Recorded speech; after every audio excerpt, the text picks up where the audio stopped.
Begin the current Daf Yomi Shabbos Daf Ayin Ches. Begin 7 lines down at the top of the oven.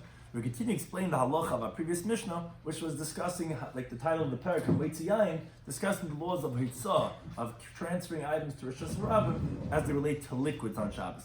Ashir's co-sponsor of Kalzer in Cheskel, Torah Anytime, Daf Chaim, Zumaylam, and else that's joining us.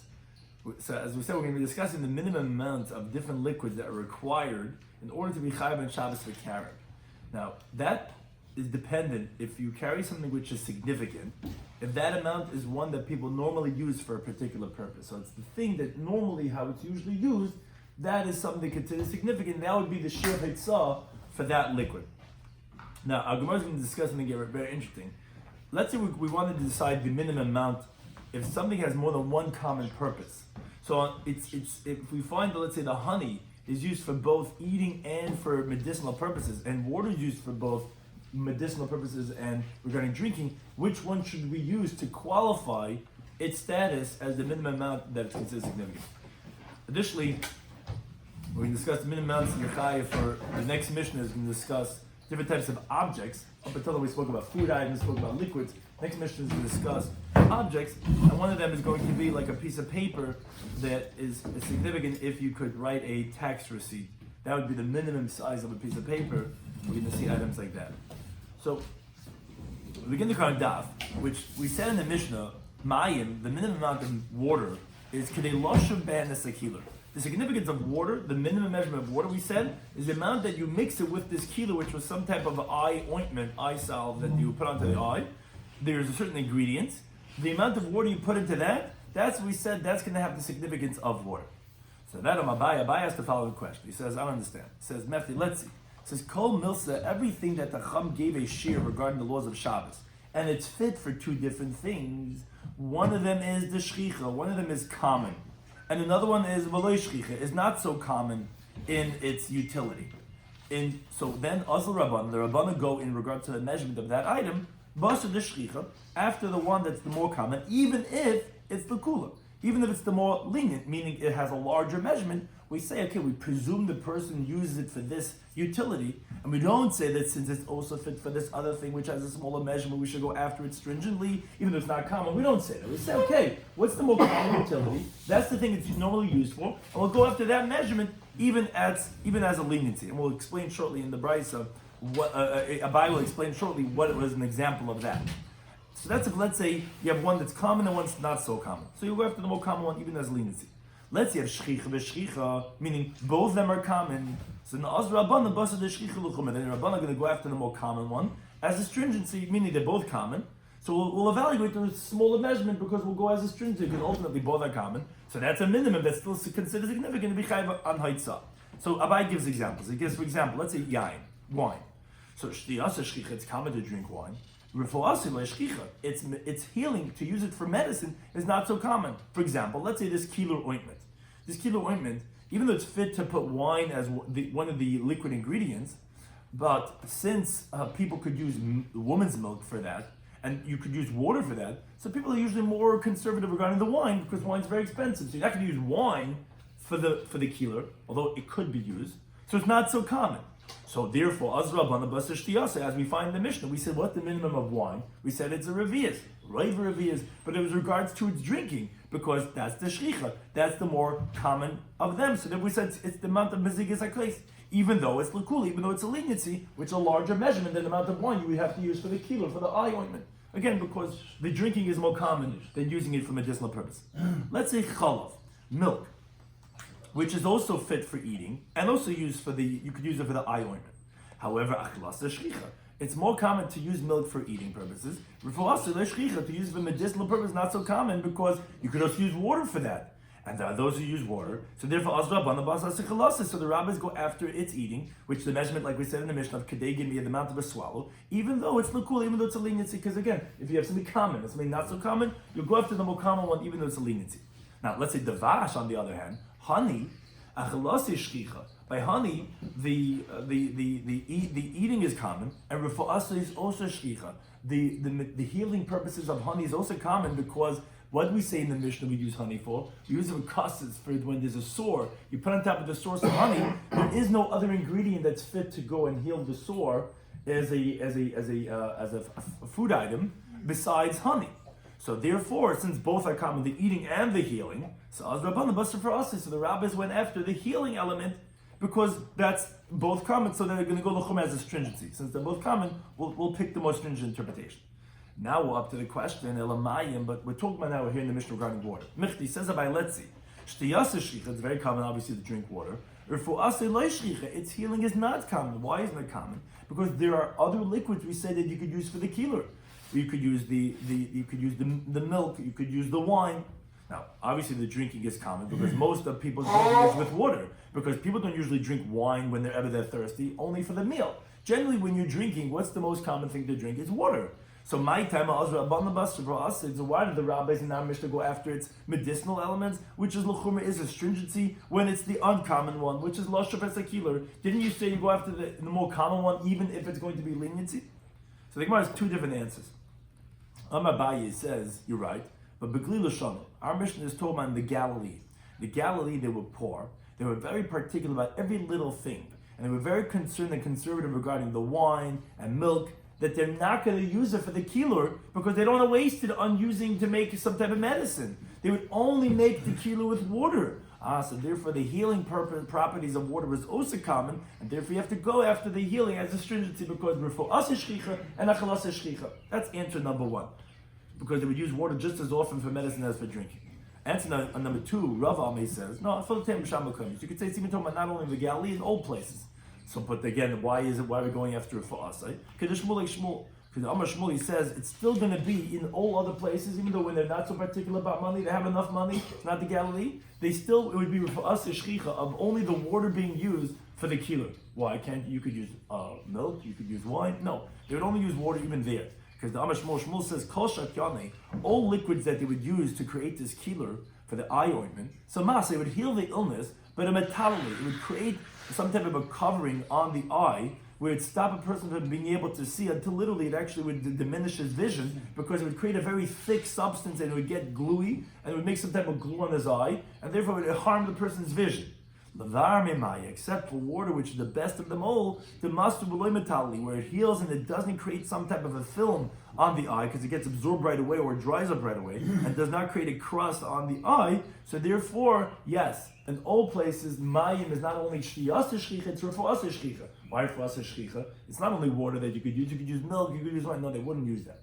The most common thing was water, because all those other ones would create a type of a film and would harm a person's vision. So the usage of water was for both common for drinking and for healing, and therefore we go after the healing, which is the most stringent interpretation, that of kedei keeler, to make that medicine out of that.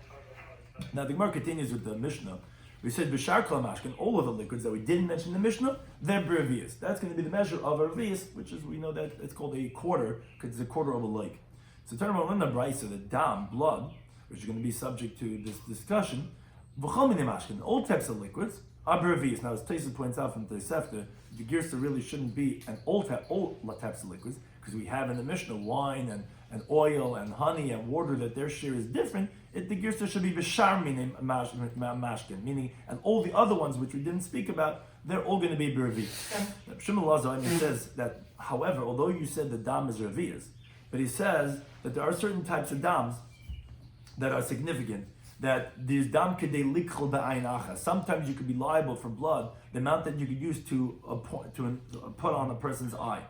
Shekain, that to apply it. Shekain keichlin lebirkis, because sometimes you would apply to birkis. Birkis would be like a speck that's coming out of a person's eye, that's some type of a thing that he has in his eye, so blood would be medicinal for that. So it would be significant, that type of blood, for even one eye usage.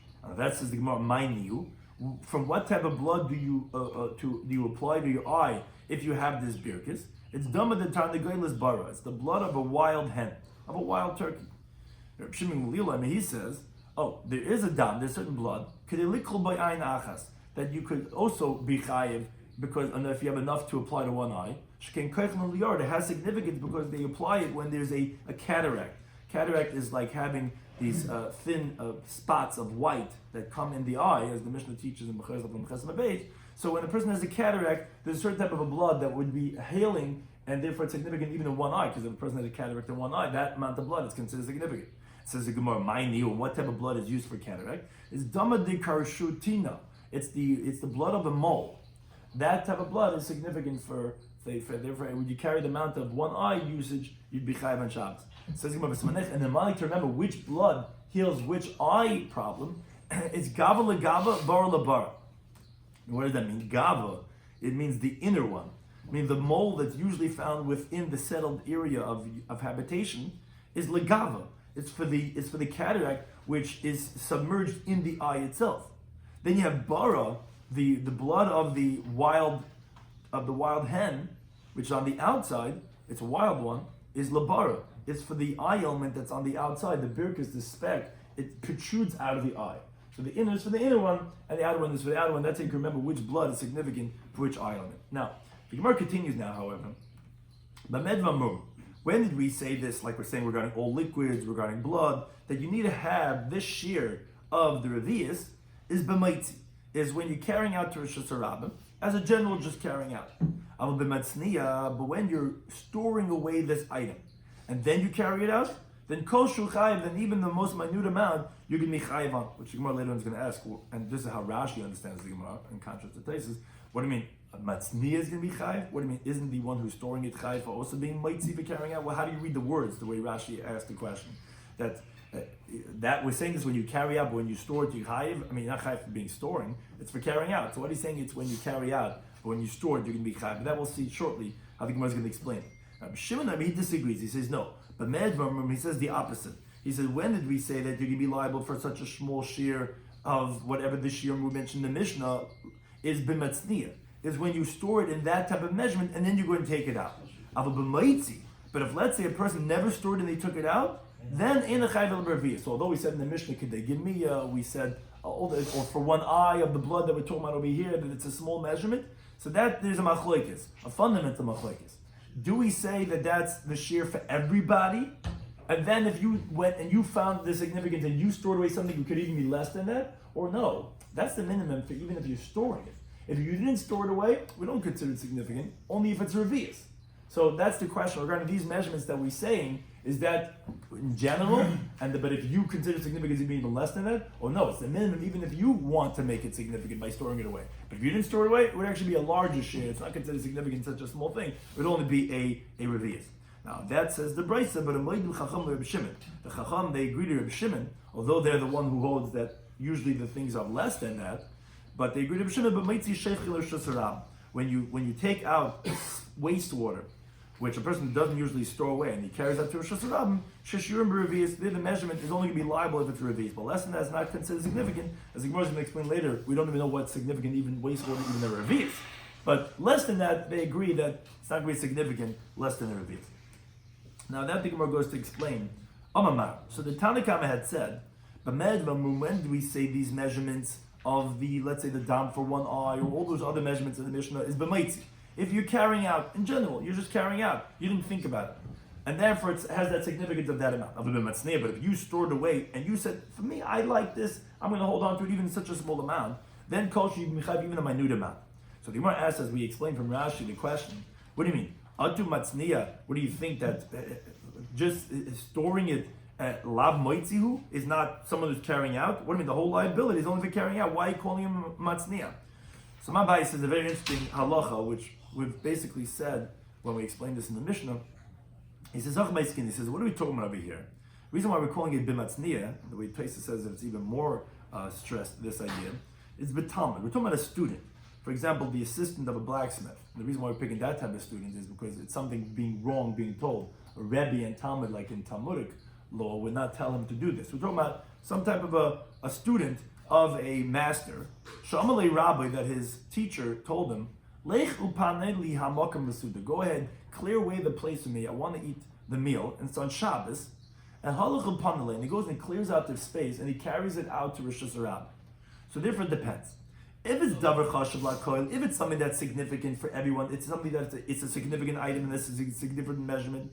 So chayv levei. So then he's going to be liable for having carried this thing out, even if his master did not conceal it for that purpose. It's just a general item. But davar she'ein chashav lakoil, if it's something that's not significant for most people, I atzne rabbe. If his master had hidden it away and stored it for that purpose, So Mechayiv Levei, so the students can be liable for what his Rebbe had stored away. But if not, then the student's not going to be liable. So as Rashi explains what the Gemara was saying, what the Tanna Kamma was saying by Medra Mum, he says, when did we say that you need to have a significant amount to be chayiv, whatever the shiur is that we say in the Mishnah of, let's say, enough to put the blood on one eye? That's when you're carrying out b'maitzi, meaning to say, by something that you're only basing it on based on the person who's carrying it out, because no one else had ever thought about it to be considered significant. So it's dependent on the person who's carrying it out. When we say avol b'matzniya, but when it's being stored away, meaning by something, when someone stores, then you're going to go after the machshava of the one who's storing it away. So, for example, if let's say the one who stores it away even a minute amount, this other one who's carrying it out, the Talmud, is going to be chayiv for what his Rebbe had thought about it. And Rashi says this is Rabbi Shimon ben Elazar, who goes according to the opinion, as we mentioned previously on Daf Yomi and Aleph, that something that is not normally stored. But this guy decides he likes this thing, he's going to store it away even the small minute amount, and he stores it away. So he's making this as a chashav, a significant item. Someone else comes along and carries that, he's carrying a significant item, that other person is going to be chayav.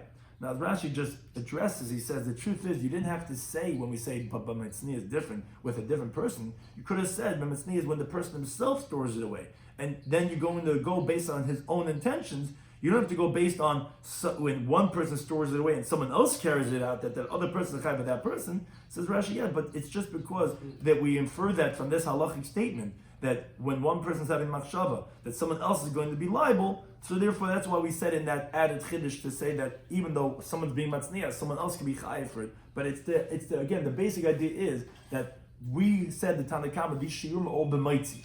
In general, a person takes it out. But if someone goes and has the machshava of the matzniya, then him or even someone else is going to be chayav for his carrying out. So we continue. Amamar, the Tana of the Brisa had said, at the end of that machlekes, the Seif and the Brisa says, but Moed Mecham Reb Shimon, Reb agreed to Reb Shimon, but Meitzi Sheifchen Rishus Ram, that if let's say you take out wastewater to Rishus Ram, so although we had a machlekes regarding how do you define all these shiurim, which let's say the amount of a swallowful or the amount of putting on a sore and all these different things, we it's a fundamental principle. Is that for everyone?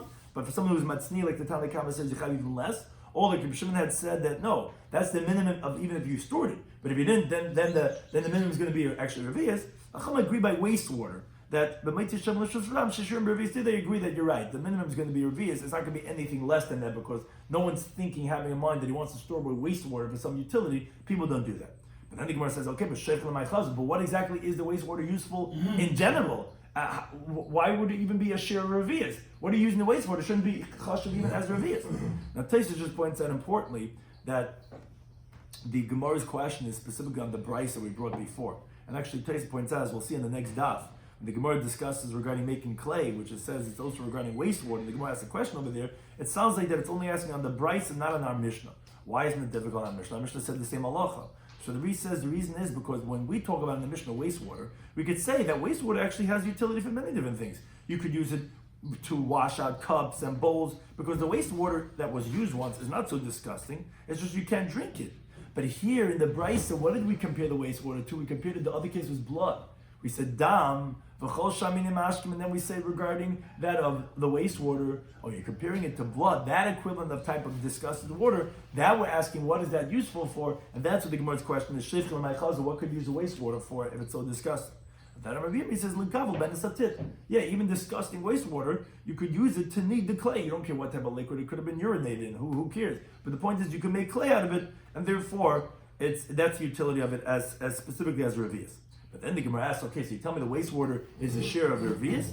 But Vitanya, in the Brisa it says, if you tell me that the utility is for clay, but the Brisa says tit, what's the minimum measurement of carrying out clay on Shabbos? It's kedilas ben pikur. It's the amount of making the opening of a furnace, which is there's a small little hole that they would put the blows, which is a small little measurement, just to be able to fit in the thing to blow and to make the fire go in that crucible. Now the problem is, a revius of water is fit to make much more clay than just the amount of clay you need to put at the opening of the core of that oven. So since you tell me the amount of being liable for carrying out clay on Shabbos is the amount of a pikur, so you would need the equivalent of water that is necessary to make that amount of clay, which is less than that of making of a revius. The amount of water you need to make a pikur is very little, because that amount of clay you need is so small. So if you tell me the significance of water is to make clay, so why you tell me that the mayim sheifchen has to be revius, but you tell me it's for clay, and clay itself needs less, so you need less water than that. Why are you saying it's revius? So that says not difficulty. The reason is this second brisa that says that the amount of clay is very small, the amount to make a pikur is talking about the mikabel. We're talking about that clay was already kneaded. It was already made into like this pottery type of clay. So that's significant, even the small amount of making a pikur. But hadol and mikabel. Here where we're talking about the amount of water necessary for the clay, is talking about where obviously the water wasn't mixed yet with the clay. It wasn't needed. A person's not going to go through the effort to knead together clay with such a small amount, lasses pikur, just to make the opening of that crucible. And if he's going to need it, he's going to need more. Again, need with a K, K-N-E-A-D, and he's going to make many different things. He's not going to make that. I'm going to make clay with the little schmitchik or whatever. If you have clay, it's significant because you could use it, but to make it, you're not going to make clay for that little bit amount, and therefore the amount of water that's necessary for a core, it would not be enough. You would need an amount of water that's revius, that would be a little bit more, you could make a lot of clay, then you go ahead, and therefore that's the discrepancy why the water of the main shayfcha, which is for the tit, is revius, but the tit itself, once it's already needed, is significant, even a small amount, to make the opening of the core. Now we continue with the next mission, which continues on these halachas of hamaitzi, like the topic of the parak. Now we're transitioning from food items, we're going to objects. Hamaitzi chevla. Someone carries out a rope on Shabbos. The measurement is kedelasas oizen lakupa. The amount of rope that you can make as you see in the picture, as a handle for the basket, which you use to hold on to it, that's the amount of rope that's considered significant. A gemi, a reed grass, is kedelasas talai, is to make something that you could hang it, lenafa for the sifter, or lechvaro, or for the sieve, the amount of reed grass that you could use to hang it from some type of a handle, that would be considered a significant amount of carrying out a reed grass. Now, Yudah, he actually disagrees. He says it's the amount of reed grass that you could take the measurements of a child for shoes to show to the shoe man, to the shoe store, I need this size. Right? It's better than when you go to the shoe store. Remember, they used to have to put your foot in over there and says, okay, stick your foot all the way back, and stand up. Let's see how. So the mother used to take the reed grass and measure the child's foot and see how long it went along that reed grass. If it should make a mark, she'd bring it to the shoe man and say, here, my son has this size shoe. I want you to give me a shoe in that size. So that's the machlekes regarding the reed grass, is the amount of making what you could hang the sieve with, or to take the measurements of a child for shoes. Now, niyar, the amount for making paper, meaning this shear of paper that's made out of grass, is k'dei lichtav of kesher muchsin. It's the amount of writing on it a receipt from tax collectors, meaning you have situations where a person he pays the taxes at the top of the river in one place. Or let's say he says, you don't have to pay. So he gives them some type of a receipt to show to the other tax collectors that tax that has been forgiven. Now, the norm was for the tax collectors to write 2 letters, which were very large letters, larger than our letters. So on that says the Mishnah, the shear for paper, what size paper is significant, as long as you could write, sometimes you have the scraps of paper, how significant is a piece of paper? This size? This size? So the Mishnah is telling us the size of paper is significant if you could use it as a receipt for tax collectors. You could write 2 letters, which was what they used to do. That's really considered significant to be chayav on haitzah on Shabbos. Now, and so too says the Mishnah about Moitzi Kesher Muchsin. If someone carries out the tax collector's receipt, he's Michayev, which Taisus asks essentially on Amud Beis. He says, what do you mean? Of course, you just said the amount of paper is the amount that you can make a tax receipt. Of course, the tax receipt itself is Michayev. And that says Taisus, no, we're talking about even if it's made out of cloth, even if it's made out of parchment, which actually usually has a different measurement. But if you make a tax receipt on that, the tax receipt is ultimately significant, and therefore you're Michayev for carrying that out on Shabbos too. Tin Amud Beis, where the Mishnah continues regarding different items, that one is the shear for being chayiv on it, is niyar machak, is an erased piece of paper, which the reason why that's significant that it's erased is because now you can't write on it anymore. So a regular piece of paper that's clean, you can write 2 letters. But if this is erased, it's already rubbed out, you can't use it for writing anymore, so therefore you need a larger measurement. That would be k'dei lichach al tzaleichetz ketanis, the amount of wrapping it on a small flask, shalpal yadin, that's used for balsam oil, it's a very small flask, so that size of paper that you could use to wrap it on the top, that would make it significant, that piece of paper. Or hide, is kedelas's kameya, is the amount to make for an amulet. So you make some type of a writing or something, and you put in a piece of leather, and then you hang it around the neck. So how much leather is necessary to make that amulet? That would be significance, and the Girsa takes out the next word. Kalaf, a parchment, is kedelichtabla parsha getana shebetfilm. Is the amount to write a small parsha that of Tefillin, which Tefillin we know has 4 parshas. What's the smallest one of the Daled parshas? Shema Yisrael, it's the parsha of Shema Yisrael. Now, the reason why Kalaf is calculated with that is because parchment is very expensive. So you're not going to make a tax receipt out of Kalaf. You're going to make only Tefillin and mezuzahs. And although Taisi said that's the case, and we're saying the Chiddush in the tax receipt, but since that's not what it's usually used for, it's usually used for making Tefillin and mezuzahs, therefore the liability is only going to be this small measurement of writing Shema Yisrael. Now, Diyai, not for being liable for ink, it's kedei lichta bezeisis. If you could write 2 letters as a marking on 2 different parts of a vessel or on 2 different beams to pair them up, that's considered significant, and therefore one would be chai for that amount of ink. Chayil, which is eye paint, is kedei lichel ayin achas, the amount to go ahead and paint one eye, which more later on is going to ask. What do you mean? A woman's not going to go ahead and put enough makeup on one eye and the other eye not. She'd rather put on nothing. So that's the Gemara is going to ask that question. Why is that significant to be able to put on one eye? Devik, the amount of glue to be chayiv is the amount to put on to the top of a board. Gemara is going to explain also what is that useful. Why is that significant? Putting glue on the top of a board. Zephes, the amount of pitch. The gafres and sulfur is kedilas nekev. It's to make a small hole, meaning that you would have a vessel where they would put in mercury, live silver, and they would close up the opening, and they would use pitch or sulfur, and they would make a hole in that closing, a small little hole, so that you could take it out through that, and then you would close it up. The amount necessary to close that up would be the amount of the minimum of the significance of pitch and sulfur to be chayav for carrying on Shabbos. Shava, wax, how much is the minimum amount? Is kelit nalpi neked cotton. Is the amount to put on a small hole, like when you have a barrel of wine, so you would plug it up with wax. That amount of wax is considered significant because you could use to plug up the barrel. Charas is a crushed brick. Is kdelas's p is the amount to fill up the opening of the kurshal tzefri zahav, the crucible, which is basically an oven where they fire things up very high, of the refiners of gold, which they would put the blowers in that area of that hole. So to plug that up, they would use crushed brick. That amount of crushed brick would be liable because it has significance by the tzefri zahav, by the refiners of gold. Yehuda, he disagrees. He says kdelas's pitput. It's the amount of crushed brick that you can make the legs for the place of where the course sits on.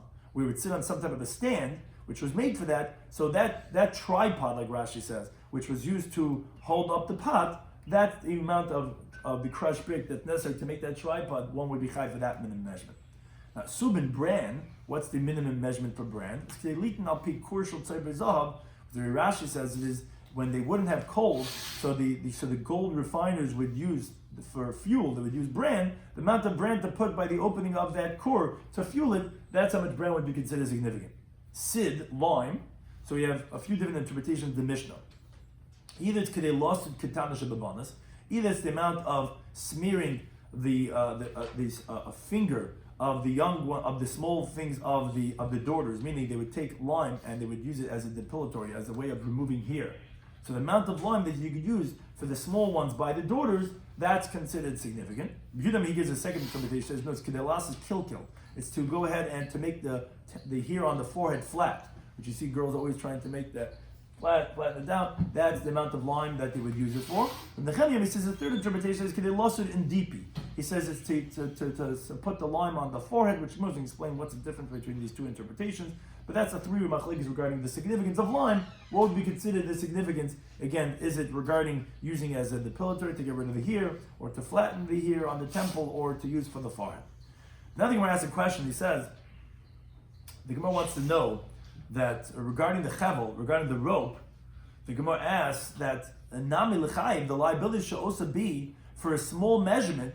You tell me that regarding the rope, it's useful for that of a basket. But it should also be fit, k'delas to lie, because you could make it for a hanging loop, for the sieve and for the sifter. Why are you saying it? In other words, you could also use it as hanging those things. Why are you saying a larger share of a basket? Why don't you say it for also that of a loop for the sieve and the sifter? Says the Gemara, no. Even the charik b'mana, since the rope is a very hard substance, it cuts into the basket, because it's very hard, it ruins the wood. So Avi Inchi, a person's not going to make it for the sifter and the sieve because it would ruin it because it's a very harsh substance. The reed grass is very soft, therefore they use that, but they don't use that of the rope. Similar, Tarma in the Bryce that discusses many different items also. Hutzin, which are the fronds, the branches of a palm tree, are kedelasas eisen. What's the significance of that? Is that to make a handle will sell kafifa mitzvahs for a basket that's made out of the bark of a palm tree. That type of a basket, you usually make the handle out of palm fronds. That's the significance of the lulav of those branches. Sieve, the minimum of carrying out palm bas, which is that which grows around. That's why the word sieve, it's from saviv. It grows around the palm tree. It's some type of a garment, so to speak, that the tree has that grows around it and it goes all the way up. The others, which are Atana, the others, they say, it's the amount that you put onto a small funnel, so the palm bas is like a porous thing that you put on top of the funnel, so it strains out the wine where it stops the let's say the sediments and all these different like type of flour type of things that will come into the vessel. That's the significance of the palm bas, to stop that at the top of a smaller funnel. Grivav, the minimum of grease, which is like the way Rashi says, either Tais disagrees on the oil part, but oil or some type of fats. What's the significance of grease? Schmaltz. Tachas aspagin ketan. It's the amount to smear beneath a small little wafer, where they would put a wafer in the oven and they would smear beneath it some type of a schmaltz to make a good geschmack, a little dish, that little wafer. The amount of schmaltz to go ahead and put beneath that wafer would be significant of carrying out grease on Shabbos. Now the shiur. Now what's the measurement of that wafer? You have to figure out how much grease would be used for that wafer. How big is that wafer? That's the Gemara Kisela, the size of a seller, which is the size of a coin. Says the Gemara, I have a time when the Bryce says it's grease, the size of a dried fig. Says the Gemara, it's not difficult. The size of the dried fig is the same shear as that cell. Then we continue with mochen, which is cotton. What's the shear of carrying out cotton? Tilas is kadur katana, the amount of making a small ball. The shiur, and how much is the size of that small ball? It's the size of a walnut. Now we came with the halach of the Mishnah that said niyar, the shear for carrying out paper. How big is a significant piece of paper? If the paper is big enough that you can write a tax receipt, that's considered significant for a Hitzah on Shabbos. So it says the Gemara Tanya in the Brisa, a kemer kesher muchsin. How big is a tax receipt?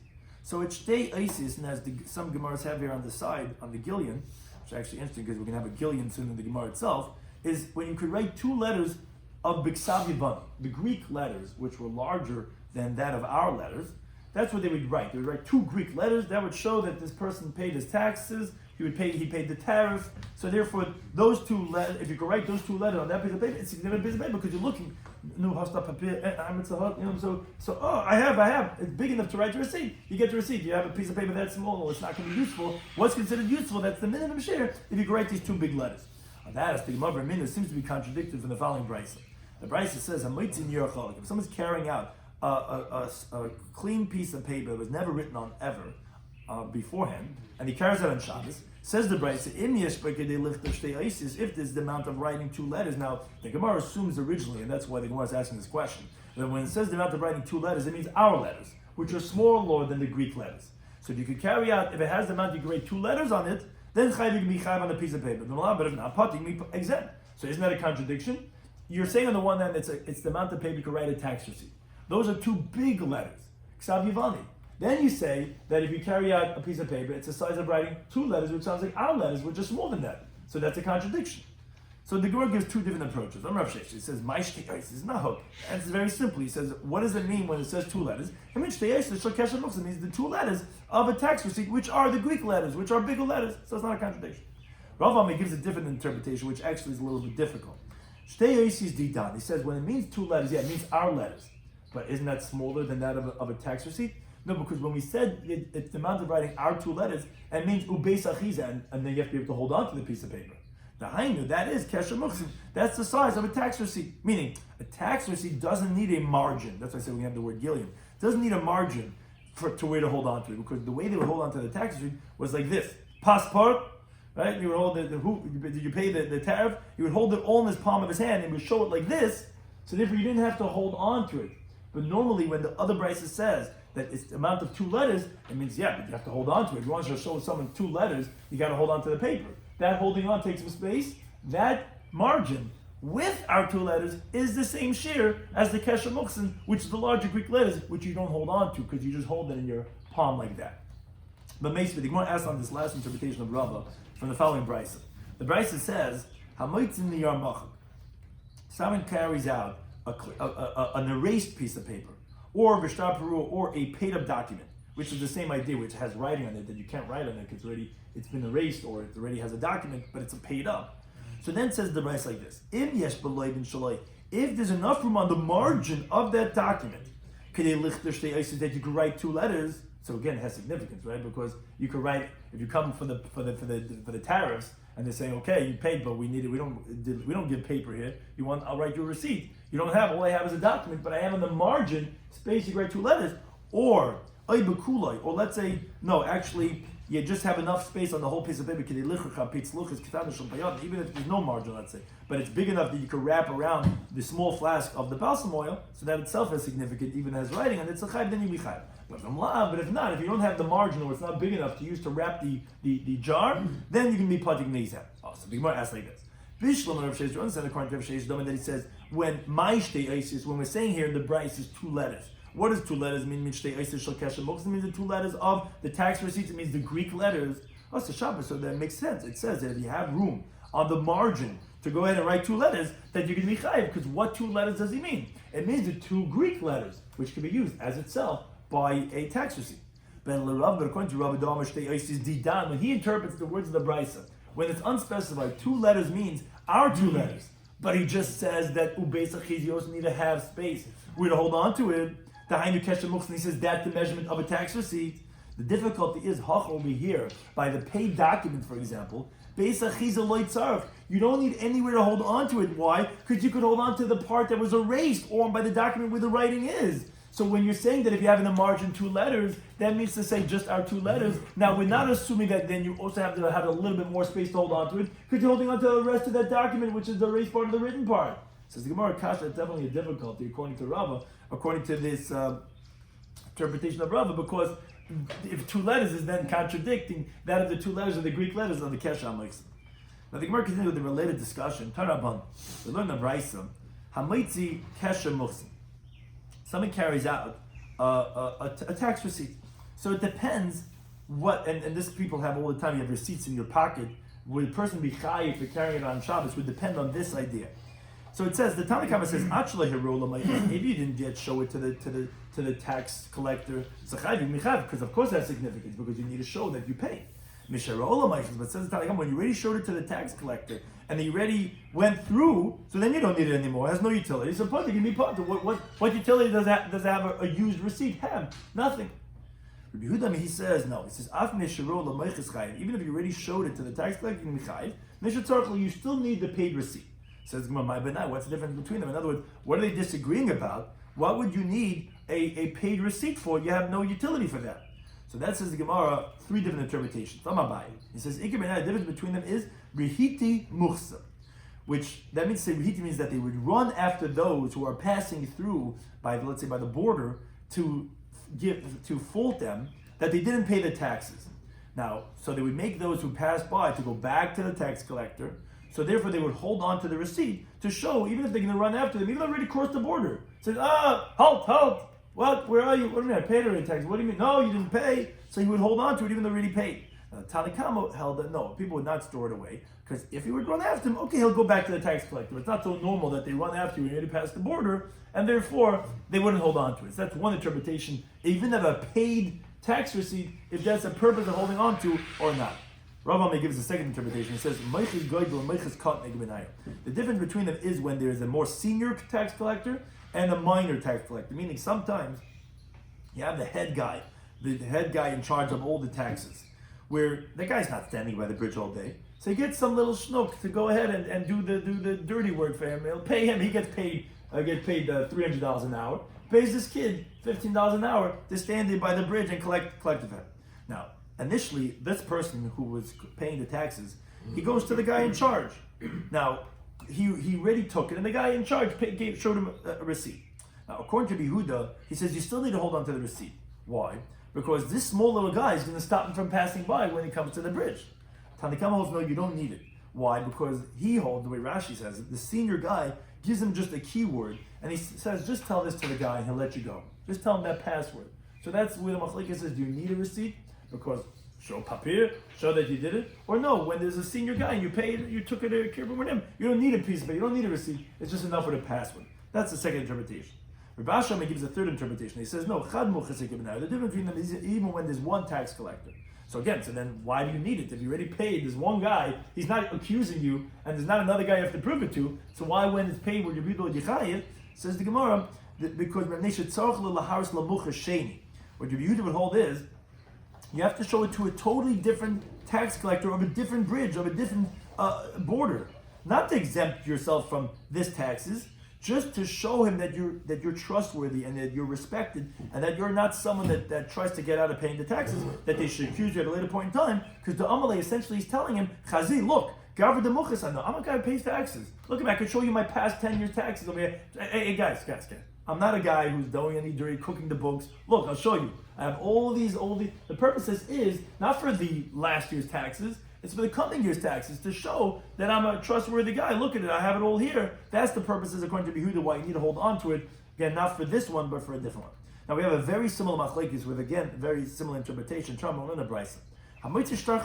Someone takes out, so the previous one was a tax receipt. Now we're talking about someone takes out a loan document, which is you had a showing that somebody owed you money, that there was a loan, $1,000 loan, $100,000 loan. You have a document. So again, here also we have the same machlekes. Tanakama says, if it wasn't paid up, obviously chayiv. Obviously that's a significant document, deed over there. So it's going to be significant to be chayiv for carrying on Shabbos. Nisha part is already paid up. Okay, so it's a piece of paper. It's not worth anything. Part you can be part. The Yudami says no. Even if it's already been paid up, the document is significant. You can be chayiv. Nisha tzarchli, you still need it. Says my but what's the difference between them? In other words, what are they disagreeing about? What reason would they give why they hold that if it's necessary or not? So here the Gemara gives 4 different interpretations for the machlekes, and each one you have to help up a little bit regarding what the case is talking about. So Amar Rav Yosef, he says, Astur lishay shtar perua. If it's forbidden to hold on to a paid document, that's ikabedai. That's the difference between them, as the Gemara explains. Rabban Sabi, the Rabban held asa lishay shtar perua. You're not allowed to hold on to a paid document. Why not? There's a pasuk in Eve that says al tishkin, don't let it reside ba'alecha in your tent avla, something that's a problem. That's iniquity. So in other words, that the lender's not allowed to hold on to it, let's say, because of course he could use a used document. He could use it to wrap his flask.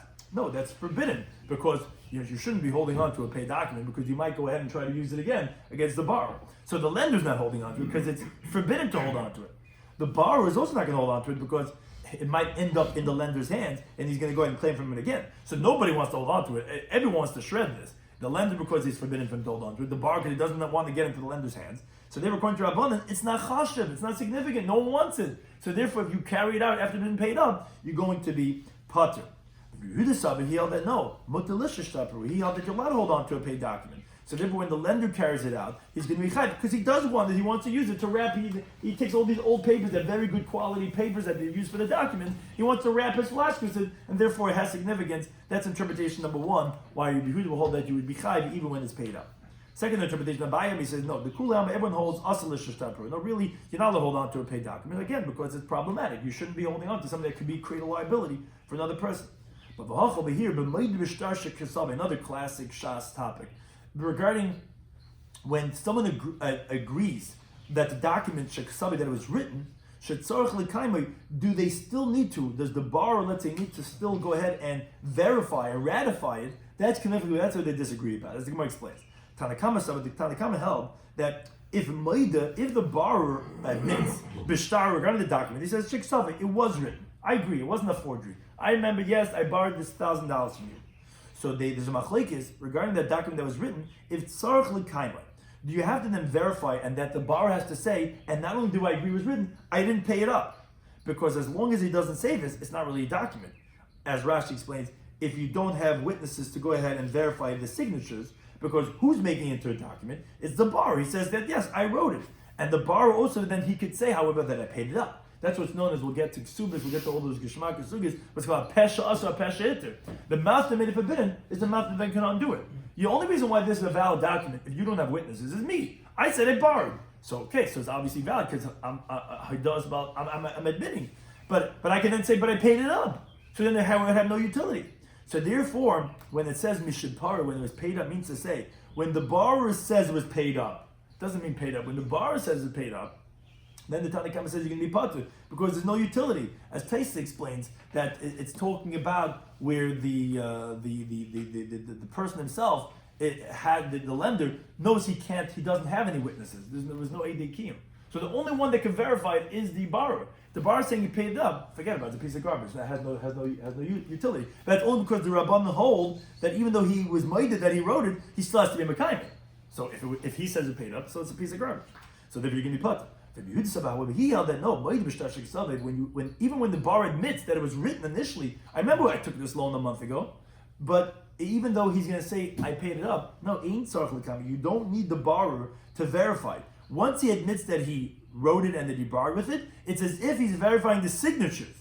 Oh, verified signatures you could collect whenever you want, even if he says it paid up. And therefore, you hold, you can be chayv for itzah, even when we say mishapar, means say when he says it was paid up, it doesn't make a difference. I got the document, I have the verification, and I don't need to have it verified from witnesses, and therefore I'm going to be able to collect even when it was paid up. So it's still significant even when he says it was paid up. Not when it's actually paid up, when he says it was paid up. Because when it's actually paid up, you're actually not allowed to hold on to it because you're not holding on to the paid document, then it would be patur. But we're saying when we say mishapar, is when he says para, doesn't make a difference, I'm still going to collect with it. Now, then, as the Gemara explains this, so my actually para umishapar, what do we mean in this interpretation? If it was paid up or if it wasn't paid up, as you can tell by Testament, it means actually parati. It means until the borrower says I paid up or I didn't pay up. In other words, if he doesn't say I paid up, then you're going to be chayiv. When he says I paid up according to the you're going to be patur because he nullified it. But again, Rabbi Yehuda holds that even when he says he paid up, no, you're going to be chayiv because it is significant because you could collect even if he says he paid up because you don't need him to be mekayim. Third interpretation, Rav Am, he says, no, the Kulam Amayit, everyone agrees, B'shtashik Salvi, regarding the document that was written, Shetzarch L'Kamei, you need the borrower to verify it, and if he doesn't verify it, it has no utility. So then over here, we're actually talking about if it was actually paid up or not paid up, not if he says it was paid up.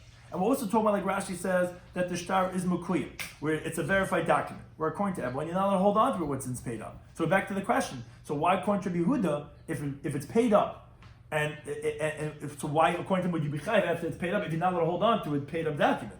So Zimar B'Hacha, because what we're talking about over here, yeah, generally Rabbi Yehuda would agree, paid up document, not to hold on to it. But here, here we're disagreeing regarding, do we write receipts? Tanakama, some of the Tanakama held, we write receipts. And therefore, this is what he's saying. When the borrower paid up, and that means to say the borrower has a receipt, and then the lender carries out the document on Shabbos, he's going to be patur because he has no utility for it, because he doesn't even need it to return it to the borrower. But then you can say, wait a second, as Rashi explains, but what do you mean? Shouldn't the lender should be chayiv for it because he could use it to wrap on his flask, that he doesn't have to give it back to the borrower? Or that as he has to give it back to the borrower because the borrower paid, we say, no, he's not going to hold on to it because the borrower's not going to want it because it might end up in the hands of the lender and he's going to go and claim from it. And even if the lender doesn't give it back to him, the borrower doesn't care about it because he has the receipt. So therefore, there's no significance for the document once it was written because you write a receipt. So the borrower doesn't need it; he doesn't need the document back because he has a receipt, and therefore it doesn't have any significance. Rabbi Yehuda says no, ain't case in shaver. We don't write a receipt. So therefore, the lender needs it. Why does the lender need it? He needs it to be able to give it back to him. Because if he doesn't give it back to him, then he's going to be able to go ahead and claim from him what he paid up. Meaning he needs to give it back, and since you don't write a receipt, you need to be able to give him back the document. And the reason why it's not sufficient according to Yehuda with a receipt is because then the borrower is always on the lookout. If he loses the receipt, the lender go ahead and collect from him. That's the fundamental principle that if they disagree if you make receipts or not. But since according to the Tanakama you write receipts, so then it doesn't make a difference. That doesn't have significance even if the lender has it. But if you don't write receipts, then read the holds, then it has significance because you need it to be able to give it back to the borrower. And even if it's paid, you're still going to be chayiv because it has significance. The fourth interpretation of Hashem, he says, their machlekes is not as we had assumed up until now. The one carrying it out on Shabbos that was saying is chayiv or not, when it was paid up, is not the lender, it's actually the borrower. And what does the borrower need it for? You're saying that he definitely not going to use it to wrap his flask because we said that it might come to the hand of the lender. The reason why the borrower holds on to that document is because he wants to show to the other creditors. Is because when they should tzarich laharoisim l'malchayv sheni. According to Yehuda, the reason why Yechayev, when the borrower takes it out, why would the borrower hold on to the guy that he owes that guy an IOU? He would want to shred it. Why is the borrower, after he paid it up, when he's carrying out, considered it significant? Because he would want to show to other creditors. The Amalei selling Chazi, look, Gavar the Paran, I'm a guy who pays up debts, and he's showing off. He's saying, look, lend me money. I need some money. I need a quick $100,000 loan. Says, who are you? What are you? He says, look at me. Look at this. Look, I show you. I've borrowed money over the years, millions of dollars, and I pay back every single one on time. So therefore, it has significance for the borrower, even when it's paid up. That's machlekes between Rabbi Yehuda and the Chacham. Chacham say no. Once you pay up, you're going to want to shred it. And Rabbi Yehuda says that no, you're going to want it, and therefore you're going to be chayiv, even though it was already paid up. Something that we discussed in today's daf, in Shabbos Daf Ayin Ches, was we was discussing the halach of our previous Mishnah, which was discussing the measurements of mashkin, of liquid. So we said in the Mishnah that the minimum measurement of water is the amount to go ahead and add for one of the ingredients of this kilo, which is a type of the eye ointment that's used for medicinal purposes. Now, I had the following question. It says the following halachic principle. It says if generally when you have something that's common and something that's not common, so we're going to go after the thing that's common, which is even lahakal, even leniently, like we have by wine, for example. When you have something that's common, which has utility for two different things, you'll go after the most stringent because it's significant in whatever that common thing is. So, for example, like we said, wine, the drinking is common, so therefore we say that it's reiva of a revius, or as a revius actually tastes machlekes, whatever. But that's the shiur regarding drinking. Milk also more common is the eating, and therefore it's kedei gemiyah, and not like that of, let's say, that could be used for refuah. Honey, on the other hand, which it's eating and it's healing, are both common. So then we go after the healing, which is that of a kassis, because you go after that which is the more stringent. Now, water, the drinking, and not the healing, is the more common. So why, when you're evaluating the shiur of the mayim, are you going based on the refuah, which is for that could be used for the kilor, but shouldn't you go after the drinking, which is the more shchiach? So the Gemara has two answers. Either we're talking about the Galilee, they're very poor. They wouldn't use, even though some people, and you could use, they wouldn't use wine and milk and kilo. It's in Wasser, and it's Wasser, those heißt. We're not going to waste. I mean, we need this for Shabbos. We need this. You're not going to waste it. Therefore, in the Galilee, the water was not only common for drinking; it was also common for the refuah, and therefore we evaluated it as the most stringent of the refuah. Or no, we're talking about even in wealthy places, they would also only use water for the keeler because all the other things that you could add as an ingredient, although it's good to heal, but it would create a film that could be harmful to the eye. Water was the one thing that was the purest, and therefore everyone would use, and therefore mayim is shchiach for everywhere, and therefore we go after the shiur of the keeler. We had a brayso that spoke about blood, which we said the shiur is carrying out as a revius, as all other liquids. But the brayso did say two different types of cases that there are certain types of the blood that could be enough to put on one eye, either for a cataract or for some other protrusion from the eye. They made a machlekes in that same brayso itself. How do we qualify? Is it that specifically only if you are storing it, then it's going to be those shiurim that we mentioned in the brayso and the Mishnah? But if you carry it out just in general, then it would actually be a larger share of revius? Or no, the other way around. Is it that when you carry it out in general, it's those shiurim, but if you stored it away, would be even a small amount, because for you it's significant, like we had the chiddush of the Talmud with the Rav, that even if the Rav, he stored it away, the student is going to be chayav because he made it significant by storing it away, that even someone else can be chayav on his storing away. Now, in that brayso itself, we said that the Chachamim, they agree to Reb Shimon regarding the wastewater, that although they usually have smaller shiurim, and Reb Shimon holds no in general it's revius, they agree by wastewater that the shiur is going to be revius. And he says, what's the utility of it for at all? So it's fit for ligabel ben asatit. It's fit to go ahead and need what wastewater you're not using. You can use it to make clay. You don't care what type of water it is. It could be a wastewater. Now, the reason why it's that large of a shiur of revius is because the person's not going to go through the effort in anything less than that. But actually, clay itself is actually significant and less than that to even make the pia the core, because once it's already needed, the clay has significance even less than that. But to make the clay, which is what you use the water for, it has to be to make more clay than just that, because you're not making just a small amount of that. Therefore, it has to be the shiur of revius. We had the next Mishnah, which then spoke about the shiur of Hitzah regarding as it relates to objects. So we had many different objects. We had a rope, which the amount to make a handle for a basket. We had a gemi, which is like a grass-like reed, which that's actually machlekes. Is that to make something to hang the sifter, or is it actually to take the measurements for a little child's shoe? As the Gemara explained, the reason why we don't make the rope for that of the talai is because it would actually carve into the basket and to the sifter, and therefore you wouldn't make it out of rope. So therefore it's only the larger thing of making a handle for the basket. Then we said regarding paper, it's the amount to write a tax receipt, which is 2 letters, 2 large letters. We said an erased piece of paper is the amount of that you could use to, because you can't write it anymore, it's erased, it's all shmutzig, so you're going to go ahead and the amount to put onto a small flask. We said a piece of leather, which we'll discuss more in the next stop, is the amount of making a kameya, an amulet. We said parchment is the amount of writing a small parsha of Shema. We said dioy ink is the amount that you can write at least 2 markings to match up things. Said chayil, eye makeup, which is enough to put on one eye, which we'll see why would a woman put on one eye, that's significant. We said devik, which is glue, is the amount to put on the top of the board. We said pitch and sulfur is the amount of putting by the small hole. And wax, we said also by a small hole of a barrel of wine. Charsis, by crushed brick, we said it's either the amount of putting by the opening of the crucible of the gold refiners, or it's the amount to make a pit with a tripod of that stand actually of the core. And regarding brand, it's the amount of putting by the opening of the core of the tzaref zahav, which Rashi explained to us that they would use for fuel. We had 3 different interpretations in the Mishnah regarding lime. What's the minimum measurement of lime? Either to go ahead and smear the small ones of the daughters to go ahead and it gets rid of the hair, as they, sometimes you do waxings or whatever, they would use lime. And or to be kilkel, or indeed people explain the Gemara, there's also ways of having flattening down the hairs. Then the Bryce, we have in the Gemara different measurements, which we won't go through in specifics, regarding palm fronds, regarding the palm bast, regarding the grease, regarding cotton, different shiurim for that. Then we had the Gemara went to explain the halacha of the Mishnah regarding paper. So he said it's the amount to write on it a tax receipt. So what is that? So the Gemara explains it's large letters of the Greek letters, 2 large letters, that's what they would write on the tax receipts. So it's machlekes if that's the equivalent of 2 of our letters with the place of holding on to. We had a difficulty with that interpretation. It seems like that it wouldn't be that same equivalent. Then we had regarding someone who carries out a tax receipt.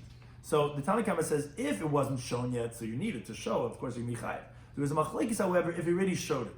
And why would be the difference? Is because are we concerned for those who are going to run after, or do we concern when you pay to the senior tax guy, but the minor one doesn't know he might come after you, or you have to show it to another tax collector somewhere else? That's why Rabbi Yehuda would hold in all those cases that you would be chayav even if you paid up, because it's still significant for something even if it was paid up. And that's similar discussion we had regarding if someone carries out a loan document. So if it wasn't paid up, of course it's significant. You need to hold on to that document. You lose that document, you lost all that money. But if it's paid up, that's where the machlekes again, and the difference between them is 4 different cases. If it's forbidden to hold on to a shtar perua, according to Talmud, you're not allowed to, therefore no one's going to hold on to it, therefore it's not worth anything. Also, the second interpretation was, if the loiva admits that he wrote it, does he still have to be mekayim? According to Talmud, you have to, and if he says he paid it up, so he paid it up, so therefore it's not used anything. Third interpretation was, do you write a receipt according to Tanakama that you do? So if you do, so again, it has no utility, the document. And according to Rabbi Yehuda, you don't, so it has utility, you have to return it to the borrower. The fourth interpretation was regarding the leva. It was regarding the borrower. That does the borrower needed to show it to another creditor, that according to Rabbi Yehuda you do, so if even if it paid up, the borrower would be chayiv for carrying it because he would want to hold on to it, and if it's considered significant, then it would be chayiv even though it was already paid up. Thank you to Anytime for hosting us.